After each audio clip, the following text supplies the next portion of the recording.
Hello again. This is Danielle Weinblatt, and welcome back to another episode of Hiring on All Cylinders. We do hope that everyone is safe and staying strong during this difficult time. At Intello, we have been taking this COVID-19 pandemic extremely seriously and are working closely with our customers, industry friends, and thought leaders to help share resources and insights into ways we can all help the talent acquisition community navigate the changing landscape, while also adopting hiring strategies and processes that can still help their businesses thrive in these difficult times. Today, I'm joined by industry strategist Krystal Miller-Lay. She is the CEO, founder, and principal strategist for Branded Strategies, where she helps organizations create, re-engineer, and revitalize their recruitment and employer branding strategies so that they can achieve their talent attraction and acquisition goals. Welcome to our podcast, Krystal. It's great to have you. Great to be here. I sound all grown up when I listen to You are in my eyes and in so many people's eyes. Krystal's also been a dear friend for many, many years. I feel like I grew up with her in this industry, just looking up to her and learning from her. So first and foremost, how are you feeling, Krystal? I know you were recently exposed to COVID-19. So, how is everything going? How's your family? And how's the social distancing going for you? So let's work from the front to the back here. So starting with the first thing you said. So I wasn't positive if I had been exposed to COVID-19. I had been in areas that had high COVID outbreaks. I had done quite a bit of traveling. There were definitely some sick people that I came in contact with, including gate agents. And so there was it was a lot of uncertainty. Normally I would look at that and go, okay, well, it doesn't really matter. I'm just going to stay home. I don't need to use a test for this. Right. But because there's so many people in my family that fit the vulnerable category, including my daughter and my parents, it made sense for me to be tested. So fortunately that came back negative. I did find out I had strep throat and allergies, and those things together hit most of the symptoms. So it was an interesting mask, but it was a scary couple of days. Oh my gosh. Well, at least you sound much better. You're feeling better from the strep throat and from your sickness. Yeah, absolutely. Nothing amoxicillin can't cure. As far as social distancing goes, we've always been a remote company. So the shift from working in an office to working at home, we've been doing that for 7 years. So there was nothing really big there for me or for the team. Life is kind of the way it always was. I think the biggest shift is just how quiet it is outside. Yeah. So, it's, and I would assume probably more so for you being in New York, you're used to hearing noises and people talking and things happening wherever you are. And a lot of that stopped, like even in stores. I had to go to Walmart to pick up fabric and stuff. One of the things the company and my family are both doing is we're making masks for healthcare workers as part of the volunteer efforts that we can do. So you have to go get fabric for that, right? And it was silent in Walmart, which I think is like the first time in my entire life I've walked into a Walmart and there was no noise. Wow. Yeah, that's completely insane. Yeah, New York is like a ghost town right now. All non-essential businesses have been shut down, and it's pretty eerie, but I know we'll all get through it for sure. Well, I'm glad that you're better and that you're even putting in some effort to help others. It's so wonderful of you. I'd love to talk a little bit more about what you're seeing with your clients. I think we're all hearing about what's going on in some industries, and that, it's been pretty horrific, clearly, for retail, hospitality, but in general, what is going on in terms of your clients' hiring strategies? Are they changing at all? Are you recommending they change? How are they navigating the shift? Sure. So, we have several different types of clients at Branded, but our primary industries are in manufacturing, telecommunications, and retail. So very, very different responses Yeah. coming into, and I'm sure coming out of this.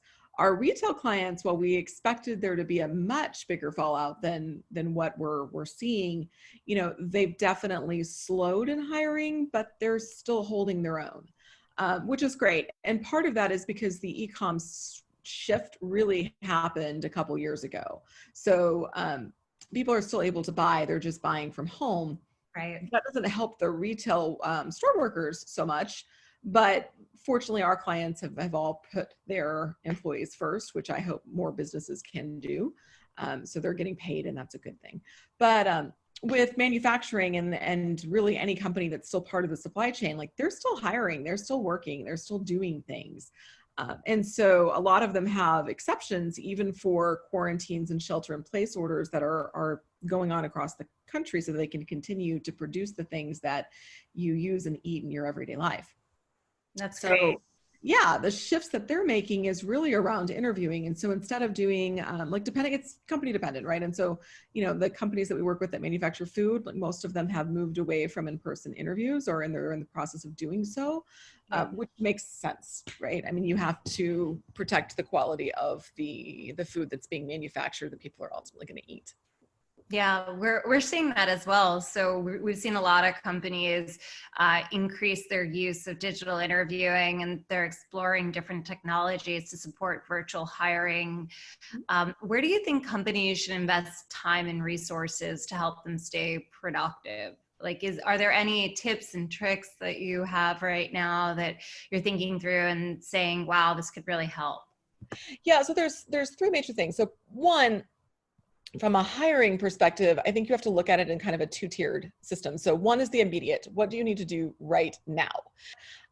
Beyond that, I think this presents, it's really my nature to look at silver linings. So this presents a silver lining for organizations to look at their recruitment process in general, and be able to create I think a more streamlined, efficient recruitment process using technology that not just handles the virtual interviewing, but also handles the efficiency of the process overall. And I think what we have the potential to see coming out of this is improved feedback loops and communication between the business partners and recruitment and the end candidate, the job seeker, which should then improve candidate experience and reduce time to hire overall. Well, let's talk a little bit more about that. Let's talk about the impact on the candidate. So I know one of the areas you focus on and specialize in with your clients is employer branding. So how do you see that being affected in the short term? Or do you think, you know, there will be a lasting impact on how candidates look at the companies that they potentially want to work for? So I'd love to say that everything that's happening to us is new, but it's not. Life tends to work in cycles, and this one's about 12 years back. You can look about 12 years back and see what happened with candidate experience and trust then, and it was definitely eroded. I think the further that we get from the company man-esque employment dynamic of the 50s, and before, where you went to work for a company and that was the company that you worked at for probably the majority, if not all of your career, the more we're going to see an eroded sense of trust, because you just do, right? Like there's not a long-term relationship there, and employees and workers are increasingly seeing that they're not an investment for a company in a long-term sense. And so it's hard for them to then be invested themselves. So that you've got that dynamic going. We certainly saw an erosion of trust in the last downturn. However, I think what we're going to see coming out of this is the messaging for this particular economic hardship. I don't know what it's going to ultimately be, whether it's a recession or a depression or what that might be, but there's a message of solidarity and togetherness that's coming out of both people and businesses, right? Like we're all in this together kind of a thing. We're not really, but that's the message that's being sent out. And so for companies that can demonstrate that isn't just words for them, I think they have the opportunity to really not just weather this well, they'll come out of it stronger. And so you can look at like the Walmarts, the CVS's, the Lowe's and Home Depots that are committed to not just ensuring that they continue to hire, but that they're taking care of their workers during this process. Like, those companies should come out of this faring well from a reputational standpoint. Yeah. And you bring up some really good points as well around taking care of your current employees and keeping them engaged and, ideally positive during this time. Do you have any thoughts on how some of your clients may be able to do this, or can you share some case studies of how they're managing this situation successfully? So we're probably a week or two out from really seeing good case studies on this, because it's still pretty new for most of our clients. And the way that this was handled in Asia and Europe has been significantly different than how it's being handled in the United States. So we got to be careful not to share what would be dirty data if you take it out of context. But that said, I can start with what we're doing in our organization. I think every organization handles this differently, and what they're able to do is dependent on scope. So I have a small business. I have, a dozen-ish people that work with me and for me. And so for my company, it was making sure that they had the supplies that they needed to be able to stay in place. And I don't just mean office supplies. Like, we provided freezers for our employees who had the space for it. Couple that couldn't do that because they're overseas and it's really hard to ship a freezer, as it turns out. But we were with freezers, and then filled that freezer with food that would then allow them to stay home. So, you can do the same kind of thing with grocery cards and whatnot, that just our business relationships, that's what worked for us. But so, making sure that they have food, we're paying for their grocery bills because we understand that it's going to be more expensive than it normally would be right now with everyone home. Yeah. So those are little things that we can do that make sense for our business. What might make sense for someone else's business is by increasing pay temporarily, or permanently, depending on where you're at in the pay equity scale, but increasing pay to be able to handle all of these costs. It might be showing grace. And I think that's something every employer, no matter what you do, can do, is just understanding that, like, people have their kids home right now. They're, and in some cases, multi-generations under one roof, or visitors that are stuck. Like, life just isn't normal. It's not typical right now. And so their output and production won't be normal or typical either. And there has to be a little bit of grace for that. Some companies are doing a better job of that than others. Yeah. And how are you managing that? Do you have any thoughts for people listening on how to reduce distractions when you're trying to work from home or stay engaged with your work? Sure. So there's a couple of things. I mean, there's lots of things that you can do, right? There's literally pages and pages and pages of recommendations. You can Google and see a ton of them. But for me as a worker, part of what I do is stick to a routine. And that sounds so elementary, but if you're used to getting up and working every day at, let's say you get up at 5:30 or 7, whatever it is, get up, get ready like you're going to work. Don't stay in your PJs. Psychologically, you function differently when you stay in loungewear than you do when you're in workwear. So go ahead and get dressed like you're going to work. Find a place in your house where you're going to work there. So as much as you can. Like, sometimes that's a little bit easier to do than other times, but start there, right? Like, keeping that routine is important for productivity from a psychological perspective, but then you're going to need to build in more breaks. So the reason you need to build in more breaks is because right now you're functioning in a higher stress level. There's a higher level of adrenaline that's going through your body. There's a lot of things that's going on from a chemical perspective in your body that will wear you out faster. So it will change your mental acuity. You need to get up, you need to walk around, you need to get blood moving, you need to be able to just take some deep breaths. There are a ton of free resources right now for yoga and deep breathing and guided meditation.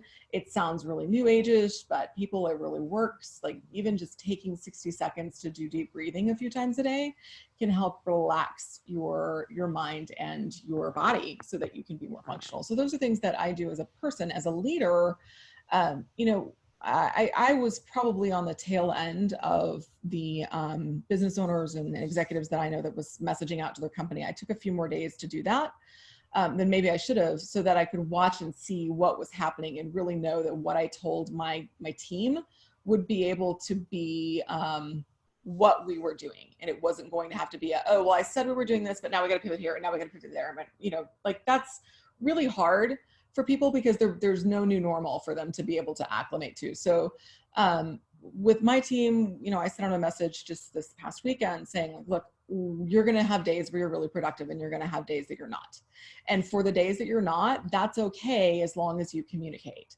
If you open your laptop and you just can't do it today because the world has just got you down or it's just too much to deal with, just ping one of us, ping a team member, ping me. We'll figure out who needs to take on that work to get it done and out the door. And mental health days are okay. And that doesn't count against PTO. We don't even have PTO. You just take off what you need. But for companies who do, I think building in some mental health days where people aren't having to decide, am I going to be able to take off at Christmas now because I need a mental health day or not, is probably wise when it comes to caring for the long-term relationship you have with your employees and keeping them engaged. Yeah. It also is, striking a balance. Like I know some people feel as though you have to balance being as productive as possible given what's going on, but also taking care of your well-being. So, there's definitely some mixed sentiment right now, I think, among CEOs, at least those that run small businesses, because, people are worried that these businesses may not remain in business. So I definitely know certain leaders are struggling. So what you're doing, Krystal, is incredibly admirable. So I'd love to say it's altruistic, but I think the tighter you try to control someone's productivity and their engagement, the less likely they are to be so. And we've seen studies done by every major consulting firm under the sun that tells us that. So I understand, I truly do understand the worry around what happens if this downturn doesn't get better? What happens if my clients stop paying their bills? What happens if, right? These things are real for small business owners, but for large business owners as well. But here's the thing. Economic recessions are not new. We go through them, like I said, every 10 to 12 years to different degrees, right? We made it through the last one, which was incredibly bad.